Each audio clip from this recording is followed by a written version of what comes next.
And Brick, as I'm going back to this, I'm gonna use stealth to try and stay low to the ground, out of sight. Okay. Since I'm a lone snake man now. Guess I better roll to see if there's anything out there to find you. When is this happening? You drawing the symbol? They're doing this while you're on your way back from killing the captain. Okay.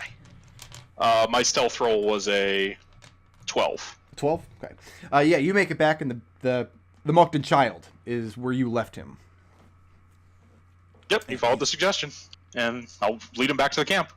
Are you taking him by the hand and pulling him along? Yep. Okay. And he still looks terrified. And what are you putting this symbol on the ground with? Like, how are you drawing it out? She's using the butt of her halberd, digging it into the dirt. The first one was burned into the ground, wasn't it? Oh, was it? I mean, I think if you use the wand of pyrotechnics, it will probably hold better. Yeah, I mean, if someone wants to go behind me while I'm doing this, burn that in there. Yeah, I got a wand of pyrotechnics. Absolutely. That was Bam. extra. What if it actually works? And Wendy, when she lands on the ground exhausted, will say, "Don't forget the rocks in a circle." See, we have rocks. Whatever rocks or refuse that we can get from the loot piles. Okay. Make a circle around the symbol. Because if there aren't enough loose rocks to make the circle, then I'll just use whatever's to hand. And then Joe the Pegasus shows up. Yay! Oh man, was that what the thing was meant to summon? That's rad. So you get the camp configured the way that you like it. And after a little while, Red shows back up with the child, and when he sees that his father is still alive in the pen, he starts moving quickly in that direction. Birdie, pop this lock. Okay. There's not a lock, it's just a chain keeping the door shut, wrapped around a spike in the ground. Oh. Well, I'll let it. Raazu kicks the spike out of the floor, out of the dirt, and pulls the paint off. And the unconscious Moten is still tapped out in the back of this cage. The child runs past you, runs in, throws his arms around his father, and just hunches down next to him. What are you guys doing for the rest of the night? Hey, We need to Adrex. get out of here. Leave the copper. We found copper on the bodies at the last place. Okay. Agreed. Okay. Yeah, we have to get out of here. The other thing we have to do is cover the trail of the boat for at least a mile. If we can. That's a survival thing, I think. Yeah, But it's gonna be tough. it will be. So let's get a deception check at advantage for all of you working together to put the camp together. It's going to be... Is that one check, or...? It's one check at advantage. It's going to be So I've got DC +6. 22. You take that. And... I am out of blips. Okay, let's get somebody... If we have two people trained in survival, we can also do an advantage check on survival to hide the track of the wagon. I have I've +7. I'm trained in Take it. survival. I am as well. Take it. So what did we roll on that deception? Right. We got a 14. A 14? So that And the survival turns into what? 20. Let's see, 21. 21? Okay. So what's the goal? To take the wagon in the direction of this village? Are we just bringing it back? Yeah, the goal was just to get the wagon away from the camp, so it wasn't obvious that it was ever here. Okay. Yeah, we don't have to take it with us. We can just leave it somewhere, like they left it for tribute. Is that what you're getting at? Yeah. Yeah. Okay. That particular position is a long ways away, though. Remember, you traveled for the better part of a day from the edge of the forest to get to this encampment.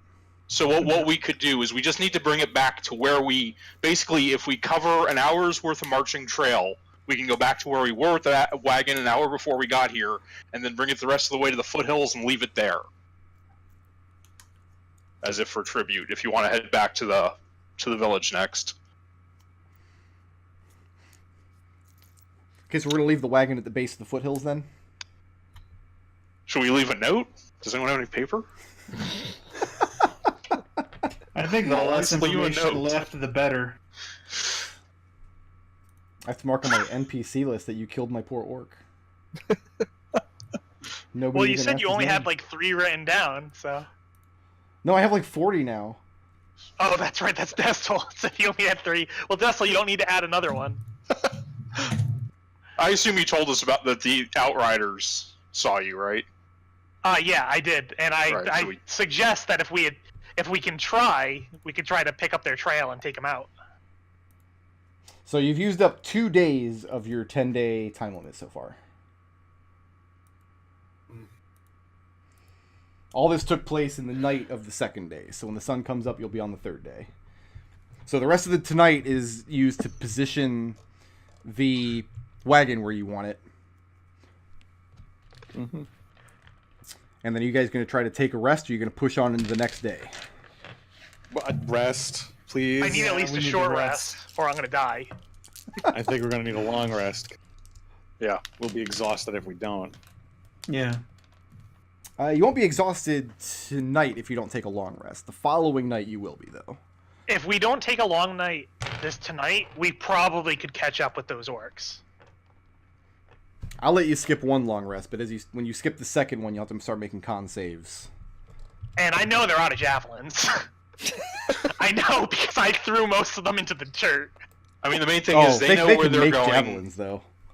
We don't, and they have nearly a whole night's lead and better knowledge of the country. Even if we could track them, I don't know that we can catch up to them at this point. I'm just saying it might be worth spending a day.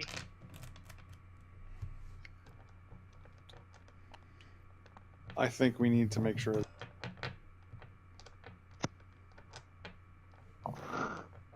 Learning more about it is worth the time. Like, No, I agree with Adrex. I think we should get these people back to their village.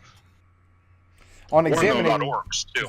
on examining the adult Mokden, you see that his legs are badly broken. He's not going to be able to walk. well, You'll have to make a splint or... We're already pushing the boat. Yeah, we could We could just continue bringing the boat down to well. Well, we have somebody behind us breaking up the trail. That should be fine, yeah? Yeah, you've already made those checks to successfully hide the boat trail. Yeah, so I guess we could put him in the boat and bring the whole thing down there. Is this happening before or after you guys take your rest?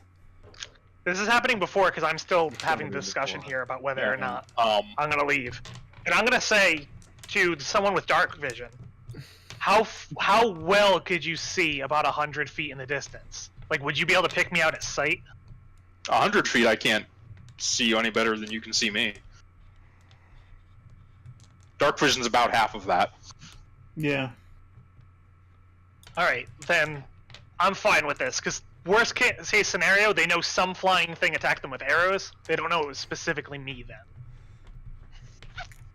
Okay, go ahead and take the benefits of a long rest if you're going to camp out before you leave. Oh, the long rest. Christ. Remember, we are spending hit dice to gain hit points back on a long rest. Yep.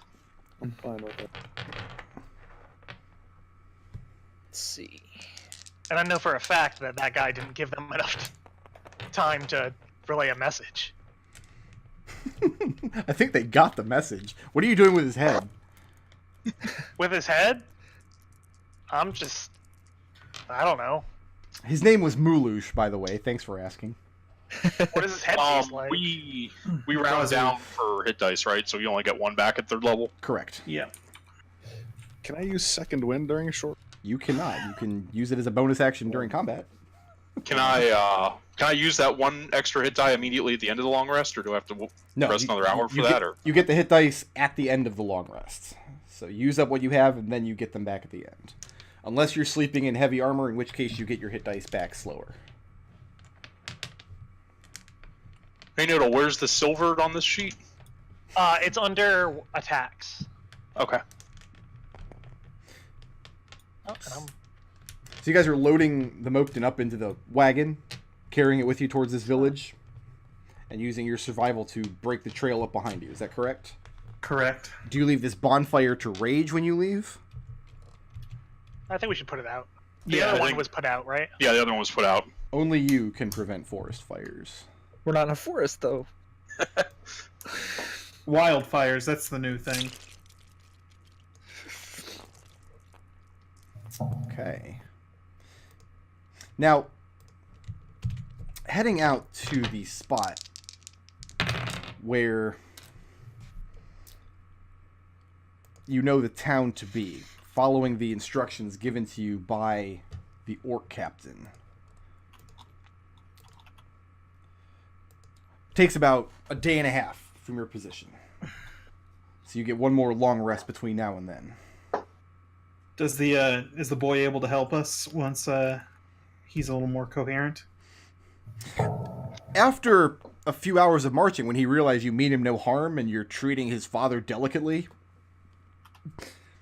he's no longer hysterical. He's clearly still traumatized, having recently lost his mother and everything, but as far as being able to help you, what do you want him to do? There's not a lot he's going to be able to do. After the long rest, I'm going to use one of my poultices to give him some hit points. Who? The father. The father? Okay. Yeah. Give him some health, maybe put a little color back in his skin. So he comes to during the second day. And when he does, he too is briefly hysterical until he realizes he's not in any danger, and he and his son exchange some words. Is anybody trying to communicate with him still? The only language we had in common was Goblin, and only just. Raazu attempts Goblin again with the father to say, "Are you well enough to guide us back to your home?" He still can't walk. He's gonna need. It's like. I mean, obviously he can ride, but I mean, it's not like go this way. You don't have to be able to walk to say go this way. So far, he confirms that you're going the right direction towards the village, following the captain's directions. And then something very strange happens when you come up on the stream, and you can see in the distance the two bridges. 4 of you. Red, Windy, Adrex, and Birdie, you can see you're approaching this village from the north, and you can see all of these buildings.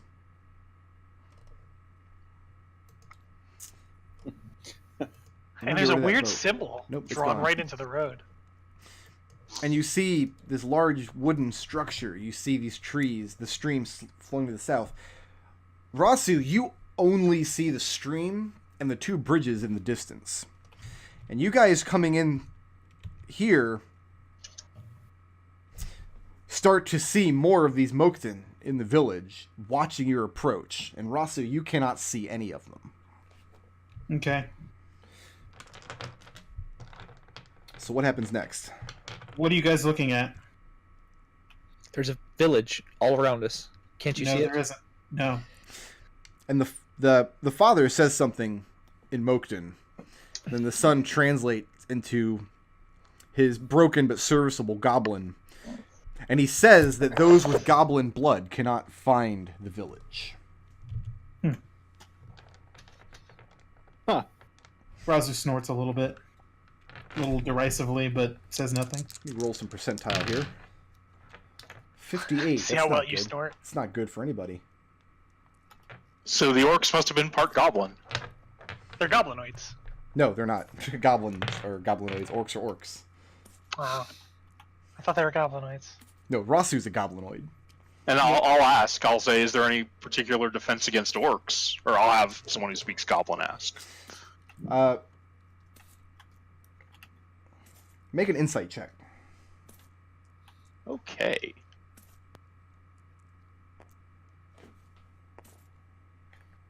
$26.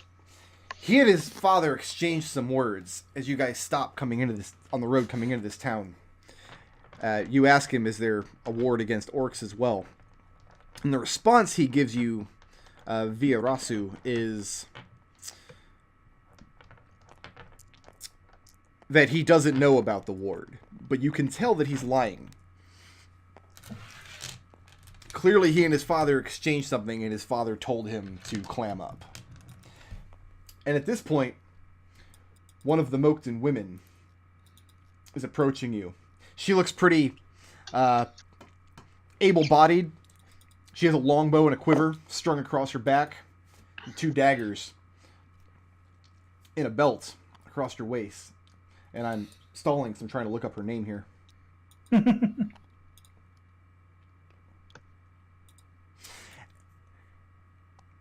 And she approaches, and she says some words of relief in the Moakton tongue to the man in your wagon. Then she says something to the boy, and he goes scampering off into the village. And then she turns to the lot of you in common. Oh, thank God.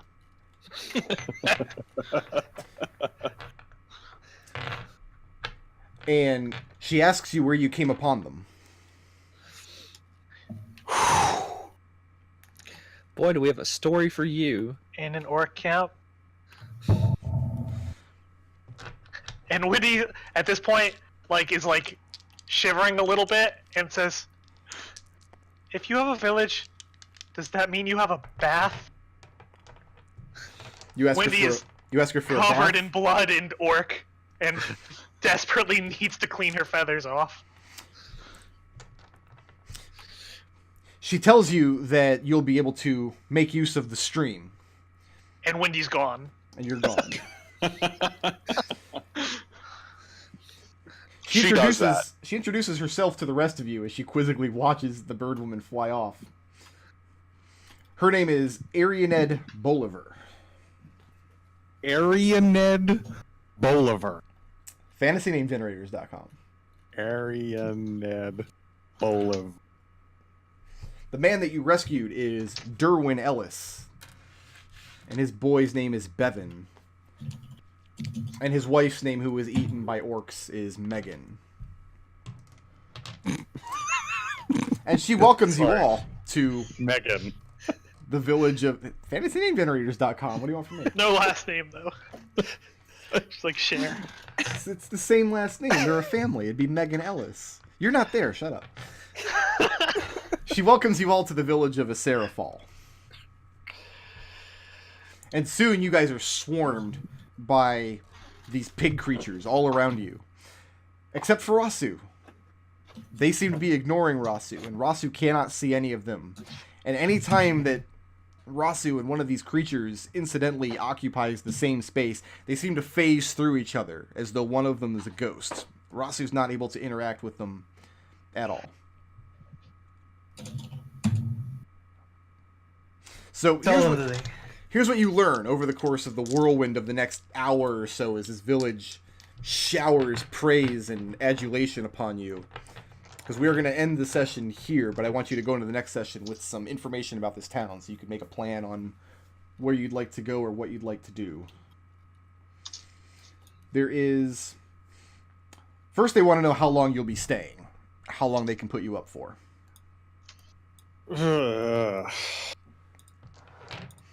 You're on day 3... I'm sorry, you're on day 4 of your 10-day time limit. We have to go back at some point and let Huyan know what has transpired. We may have made things worse. No, I think we need to find another group of orc scouts, give them the tribute, and then make a deal that, make the less egregious deal. Make the deal that they simply will maintain the truce. I think we need to ward that Lizardman village against kobolds. And don't worry, Brickwood, I'm back by now. I've got a bathing speed of 50. So, question needs to be answered. They want to know how long they can put you up for in the village. I'd say no longer than a day, but I'll defer to Adrex. Because we need to make our way back at some point. One day, possibly 2 if something comes up. There's not an inn in the village. They don't see a lot of visitors. They don't do trade in a lot of coin either. But this building here, this farmhouse.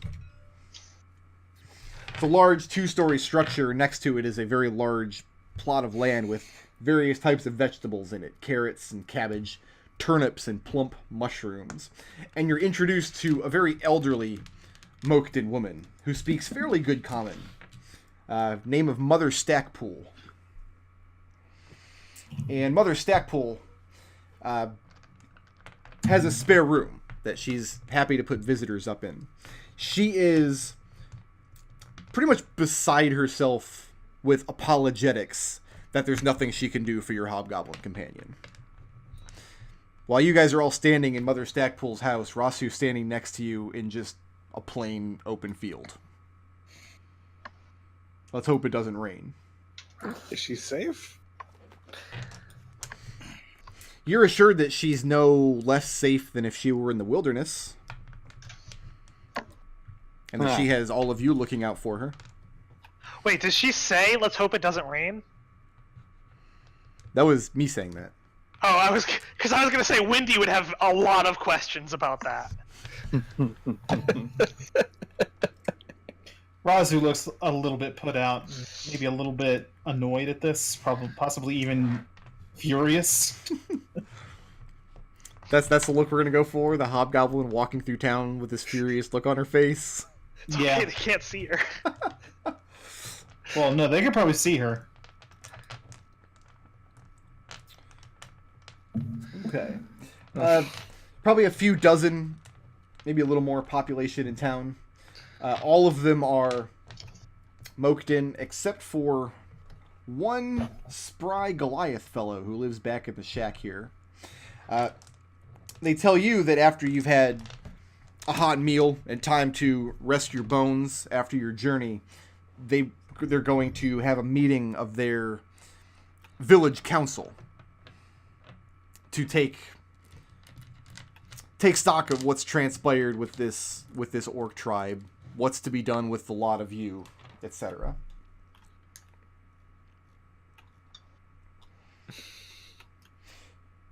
What we have time for tonight, everybody except Raazu, because Raazu can't see any of this village. Can't even see the Goliath? You can't see anything in this village. You can't see the Goliath, you can't see the pig people, you can see the stream down here and these 2 bridges, and that's it. So you can go wash the orc blood off yourself. Yeah, definitely doing You also don't get any of this delicious food that everybody else is going to be eating. Well, that's not fair. This fine potato porridge and good hot bread, while Raazu's there nibbling on hardtack. So the other 4 of you, before we break for tonight, I'll field one question you might have about this map, just to kind of stand in for just a quick hour or 2 of looking around town while all this is being taken care of. Is that one question each, or? One question each. No. Red would like to know about the big building numbered 1. It's not a building, actually. It's a large wooden, stage that's been built. Currently, there's nothing on it except for there's an empty podium in the center of it. Now, are you asking about it, or are you just going to go up and take a look? I'd ask about it, okay, if there are people around to ask. Make an insight check.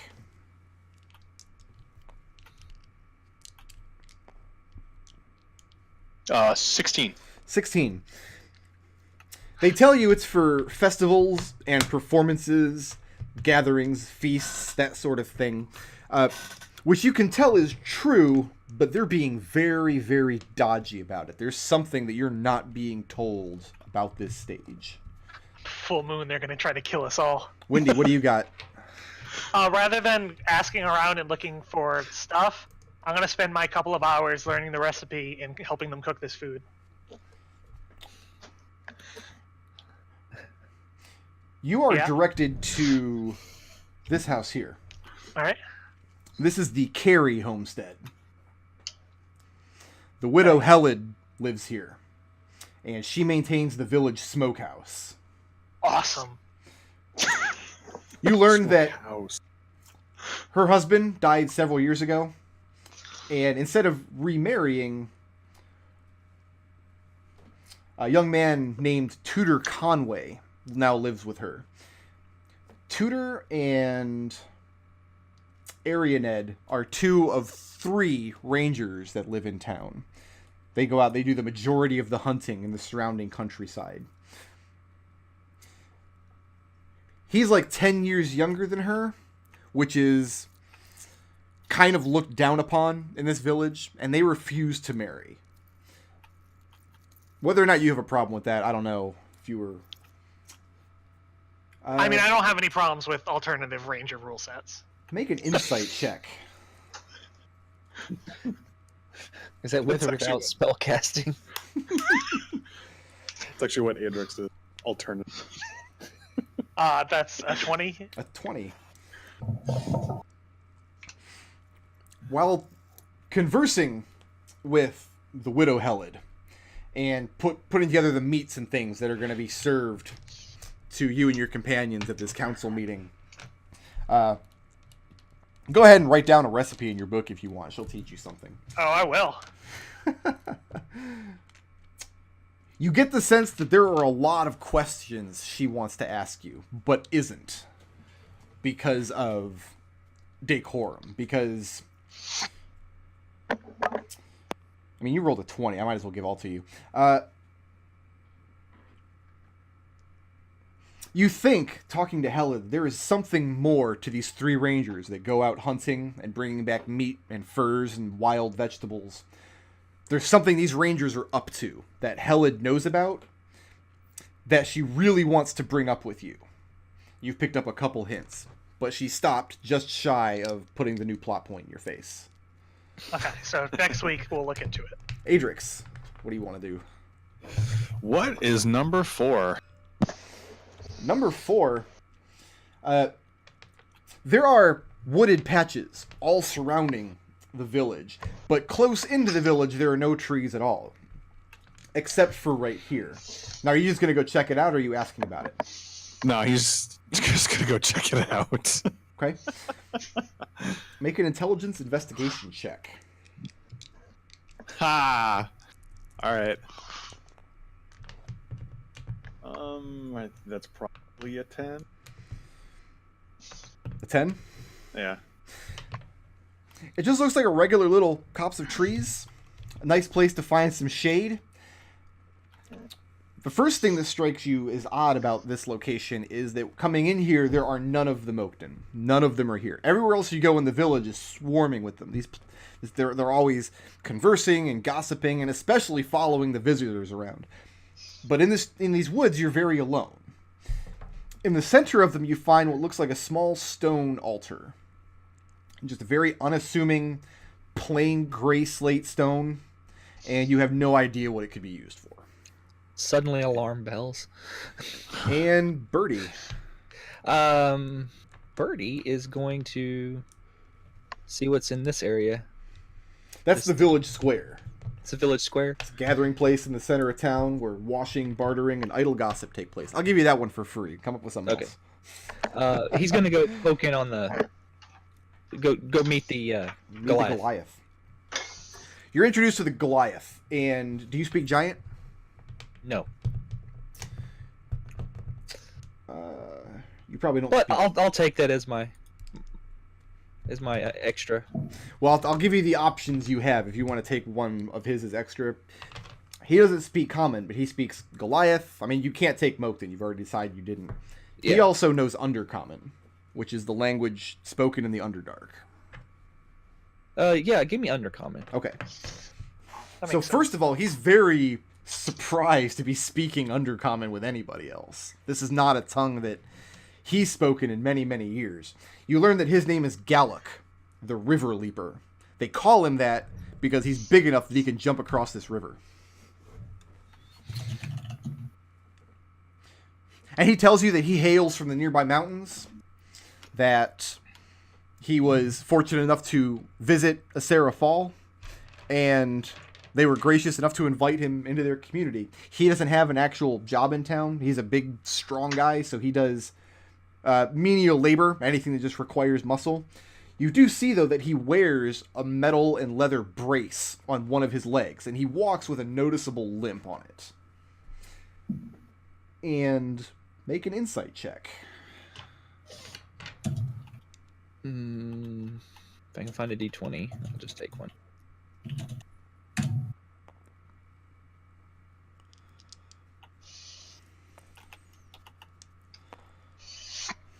A 5. And you just have a nice afternoon chit-chatting with Galloc the River Leaper. In my notes, it says he's the River Leper. I'm going to go ahead and fix that. The brace doesn't keep the leg on. Yeah, it's just holding it there. And we are 3 minutes ahead of schedule. So let's all just sit in just silence for the next 3 minutes doing nothing. It's like the metal straps on Joggy's head. If anybody wants to... you won't be in town long enough to take downtime actions. The town doesn't really deal in coin.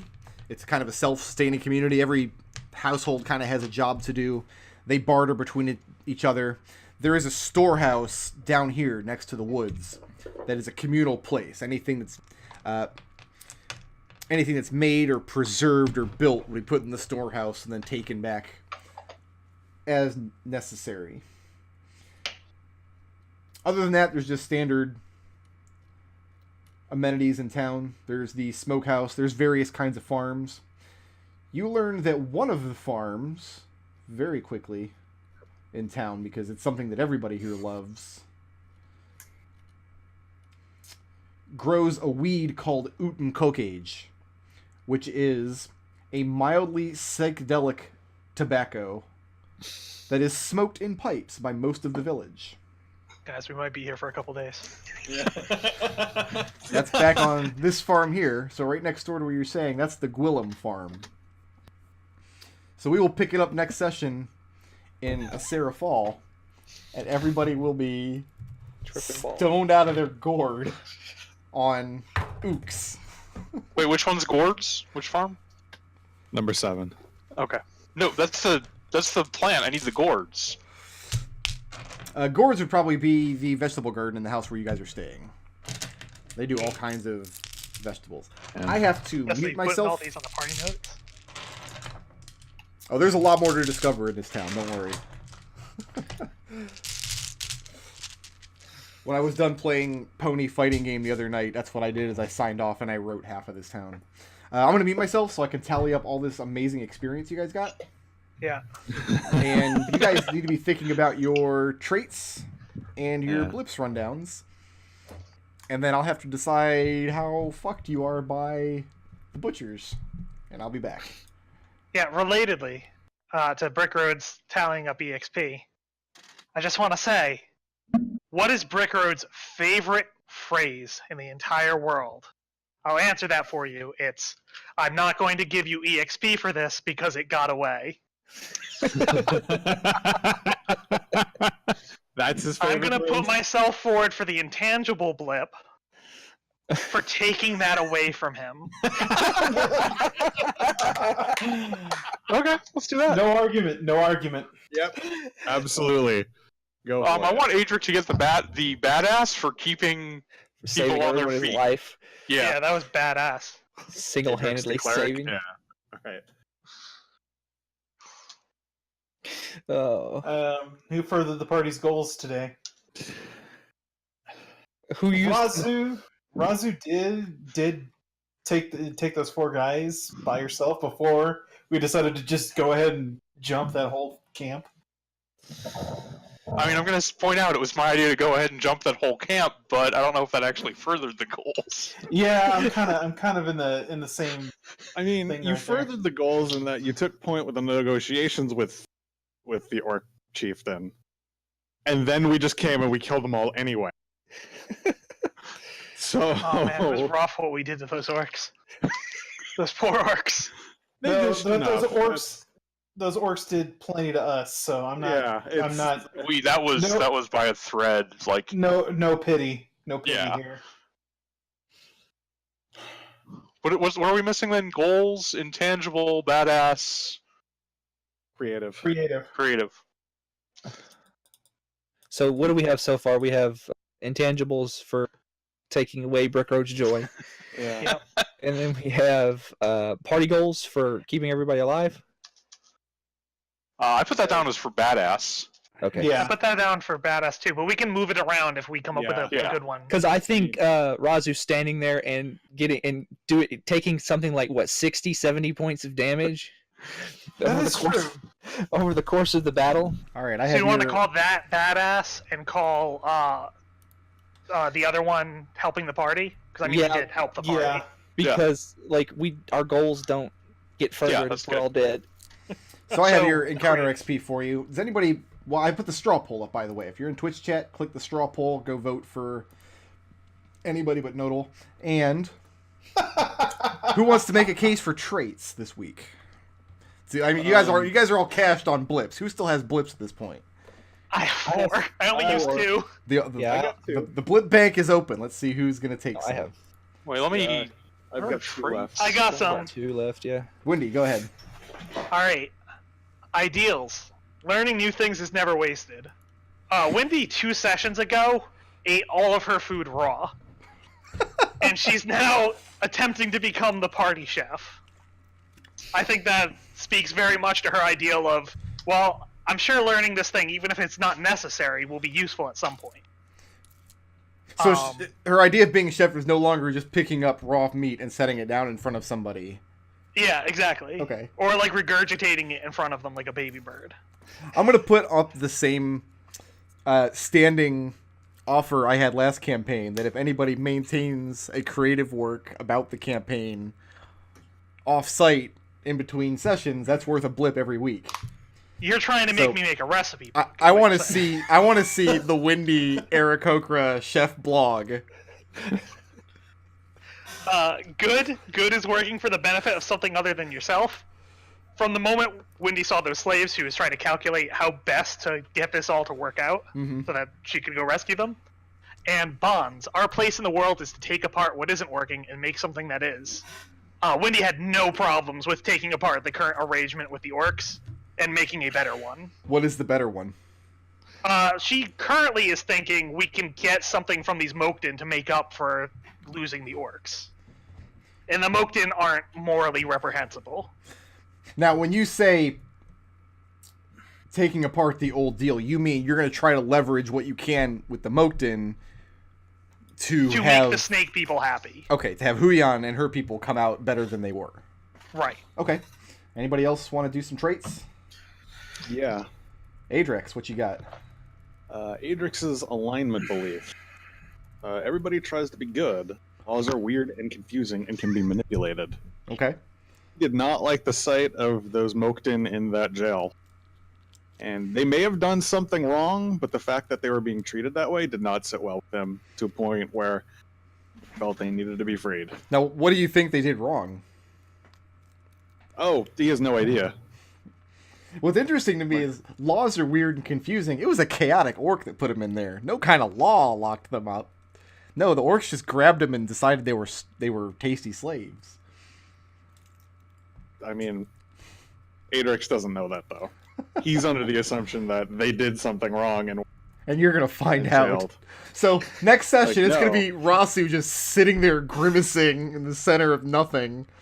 Everybody else is going to be exploring the Mokden village, and Adrex is going to be Sherlock Holmesing his way around to find out what they did to deserve to go to orc jail. CSI Ace perched on a roof, dripping water onto Raazu, and going, "What does this look like to you? What's going on here?" What else you got, Adrex? Signature style, his aspect, signature style, energetic. He rallied 3 times, 3 turns in a row. So I would say that he gave nothing left than 110%. I think it's safe to say that without Adrex's work in that fight, we would have lost somebody. Yeah. You got anything else for me? No, he didn't really stop his friends from being crazy. Who else wants to do some traits? In fact, he very much went with, we to. I'll we go. should probably go. Red, go ahead. All right, so for alignment, which is neutral good, survival requires the greatest good for the greatest number. So Red was completely okay to go along with the Orcs and just placate them until he found out they were, slavering scum, and there were a couple of people here that he could save. So. Okay. Now, how many Orcs does Red imagine there are in the countryside that are not slavering scum? Hard to say. Doesn't know a lot of Orcs. They all are, Raazu would say. All right, what else you got? So I've got the, what is it, the ideals. His ideal is cold, hard logic, which is very much how he approached all of the negotiations with the Orc Chief, which obviously doesn't work very well for a passionate, chaotic Orc, but there you go. Pretty much leads to the Orc just dictating term, which didn't work very well. And then also, his bond that he will keep peace or prosperity, even if it means doing things that he or his companions find distasteful. So nobody is. Red's not lawful, but he does understand the loss that it could cause them to go back on their word with those Orcs like that. Mm-hmm. But at the same time, his immediate thought was, "This has to be done. We're doing it. How do we get that done correctly?" So he's thinking, okay, we have to rescue these pigmen, and then we'll worry about whether or not that hurts the scale folk afterwards. Yeah, and that also pretty much covers his flaw, which is the last point here. It's that a lot of the time he just does what needs to be done, and it's a waste of time to try and explain it to the others. And that's all I've got. Does Raazu or Birdie have anything for me? Yeah, Raazu's. All right, Raazu, go ahead. Good and evil are subjective distinctions. What matters is keeping to your own ethics. And right now, ethics means dead Orcs. Doesn't. Ideals: blade can end a life, fear can end an empire. The reason why she saved that smite for the last one was because she wanted to make a point. Point made, I would say. Yeah. And that also dovetails into her bond. A sword arm is only the beginning of a greater world, but it is a necessary first step.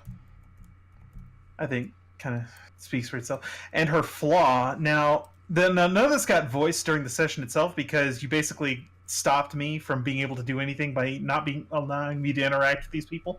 But the way she sees it is that she's got two trophies of war that she just brought back to these people. She was expecting to get something out of it. So you're talking about the ear and the head? No, talking about the two people. Oh, you brought back you're expecting to get paid ransom for these slaves you brought home. Exactly. Oh, okay. But now that she can't see any of these damn people, and her companions are insisting that they're there, which I don't know, it's kind of weird. But the situation is okay, well that sucks. Now what can I do? What does Birdie have for me? Let's see.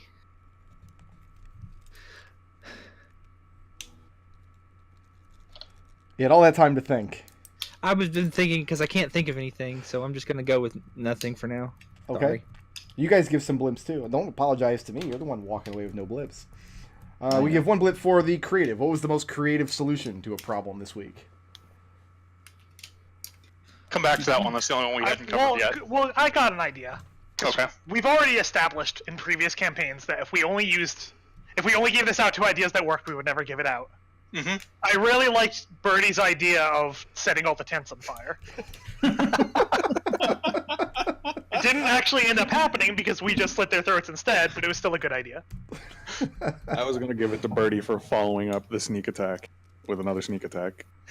I really enjoyed that. Okay, we give one blip for the assist. Who assisted the party's goals the most? Adrex for us not dying. Keeping everybody alive. We give one blip for being a badass. I think we've decided on Raazu for the face tanking. Face tanking. Yeah, either of us standing in the middle of the Orcs and fighting would have gotten that one. Face tanking, and she took probably something like 60 some odd points of damage or something during that course of that fight. That was This is quite intense. We give 1 for intangibles. I want to explain this one real quick. Nodal's going to explain this. Which is, your favorite phrase in the world, Brick Road, right? Is, I am not going to give you EXP for this one because it got away. Ha ha. And I took that away from you. Well, I'm still not giving you XP for the Orc Captain. What? No. I was going to, but then you said that. Now I'm not. So Wendy's taking the intangibles? Yes. All right, and Wendy's also taking our straw poll this week.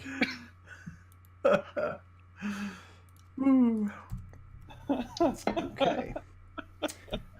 I am awarding everybody 1 blip for ensuring that neither of the Moakton died. Getting both of those guys out there alive was no small feat. Yeah. This is where I would award you 1 blip for securing one of Huyan's goals, but that's way up in the air right now. We'll see about that. Raazu, I've got 1, 2, 3, 4, 5 more blips coming your way, so 6 total. Charges me right back up. Okay. Wendy, I've got 1, 2, 3, 4, 5, so 6 total for Wendy. Okay. Any over 6 roll over into EXP. What's that number now? Blips right now are worth 60 experience points. Okay. Adrex has 1, 2, 3, 4 total. Yep. Birdie has 2 total. And Red has 4 total. No, 5, I'm sorry. 5 total. Nice. Encounter experience. This encompasses 5 orcs, 2 orogs, 5 wargs, and Mulush. What was he actually? A partridge in a pear tree. He is. Moosh. He is an orc blade of Ilnaval. Because it was like a quadruple deadly encounter, 1,800 experience. Which that should put everybody up to 4, I think. It does. Raazu went up to 4. Okay, so you can go ahead. It's literally 1,800 experience points between 3 and 4. Yeah, it is. This is where you can tell the difference. I'm actually giving you guys your encounter multipliers. I didn't do that in Flumpscape. Go ahead and take your level, if you like. And... Alright, next session is going to be a little bit of a roleplay session, because we have this nice big town that I made for you guys to play in. With all kinds of pig people intrigues and people with secrets. The only thing I didn't do is notate the exact number of hats in each of these buildings. What? No. Shameful. Alright, guys. So Sentinel feet. That would have been very, very handy tonight. It totally would have. Speaking of things that might have been handy, sharpshooter.